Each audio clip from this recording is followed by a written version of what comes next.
I'll be honest, when the Punjab Kings picked up the wrong guy at the auction, I always thought something like this would happen.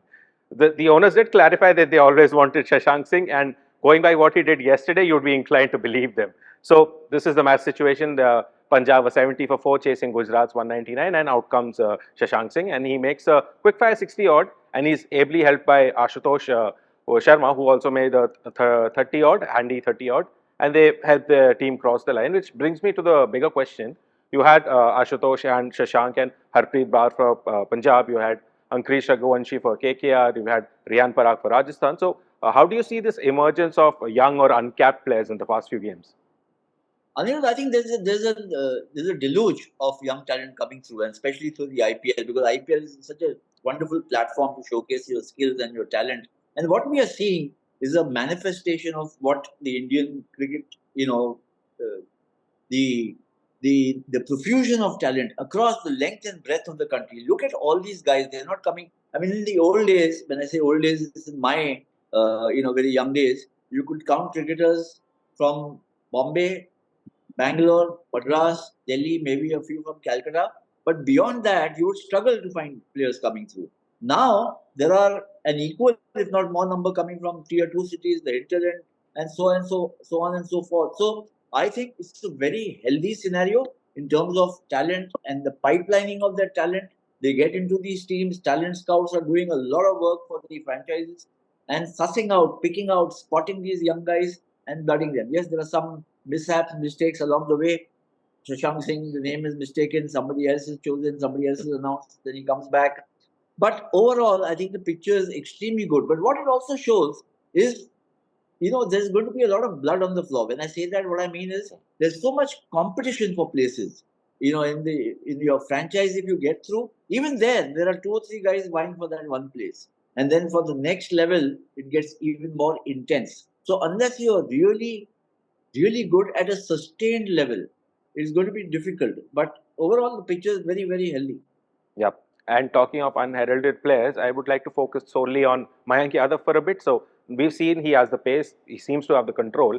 Now, what do you make of this argument that he should be fast tracked into the Indian side? I mean, do you think he should be part of the World T20 squad, or do you think he has to go through the Ranji grind first? It's a good question, and I unfortunately don't have a firm answer, but I am inclined towards, paying him a little more attention. Yes, he's had two matches. He's won man of the match in both games, and there's still a long season ahead of the IPL. But if I were a selector, I would be using my binoculars and keeping him in my sights, because you don't. I mean, this kind of pace is rare, and then pace allied with control and and a big heart, and also the ability to pick up wickets is paramount. You may have the pace, you may not have the control. You may have control if you don't have the pace. And if both of them, you know, combine and fetch you wickets, then that really makes you special. I think we have seen that in Mayank Yadav so far. Remember, a couple of years back, we were saying more or less the same things about Umran Malik, and he hasn't made much headway since.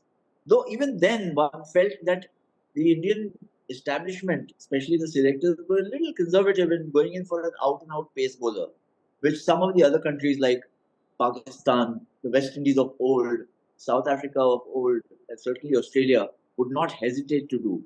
So I think there is a lesson to be learned from what happened with Umran and Mayank Yadav. I would say that give him the opportunity to play more and more in the IPL games. Ultimately, it's 4 overs a match, so the franchise shouldn't shy away from giving him extra bowling. And of course, what it also I hope it happens is that Mayank's success is a trigger for Umran Malik to rediscover his mojo. So imagine there are two guys to pick from bowling at 150 clicks plus, and trying to and getting wickets. That would be terrific. Yeah.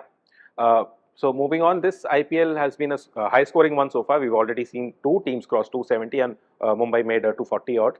So I asked, do you think this is more to do with the pitches, or is it more about teams now understanding the format better and sending in more six hitters? Because at this point in the tournament, we've already crossed 356s, and at the same point last year and the year before that, I think that was around 250 odd.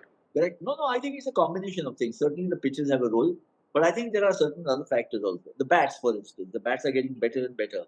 Physically, players are getting stronger, and the mindset that you mentioned, they are playing more fearless cricket because that's the flavor of T20. If you start thinking about your wicket and whether I've done this or not done that, then I'm afraid you're doing your team a disservice.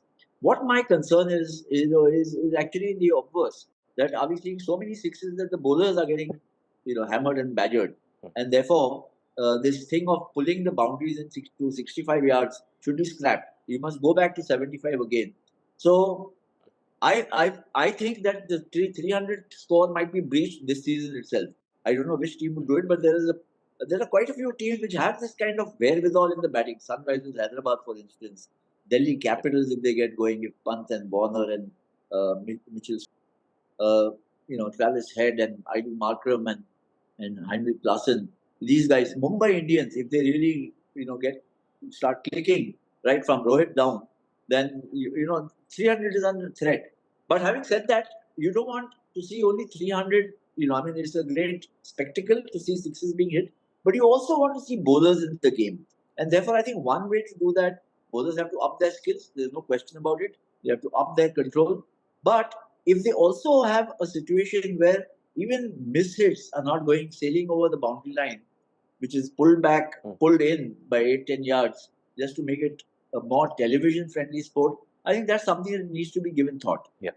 And talking of the big hitters, we have the return of Sunil Narine to the back to the top of the order at KKR. Now, he made a 39 ball 85 in the last game, and the match before that he made a 22 ball 47. Now, I know this won't last for long, but it's fun while it lasts, right? No, it might last for long. He's a splendid timer of the ball, Anirudh. I mean, he's amongst. I mean, he's got exquisite timing. So if he's in rhythm, he's basically, as a batsman, he's a rhythm player. In bowling, he is a master. He's a maestro. He doesn't need to bowl 3 overs to get into rhythm and then bowl the other last over properly. From ball one, he's there on the money.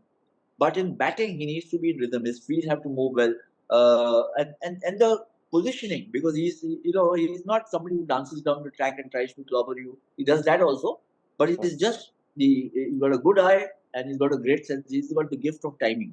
So I think if the pitches play the way they have so far, I think that bowlers are going to suffer playing KKR. And then of course remember they've also got Andre Russell. We haven't seen much of Nitish Rana, who's also very aggressive player. Shreyas Iyer, if he gets going, So I think there's a lot of talent in KKR also. KKR, Sunrisers Hyderabad, Delhi Capitals, and Mumbai Indians. These look to me to be team flush with big hitters, and therefore 300 is a big threat from these sides. Yep, and we'll keep bringing you the action, and we'll eventually see whether the 300 is crossed. So that's it for this episode of Sports Room. We'll see you next time.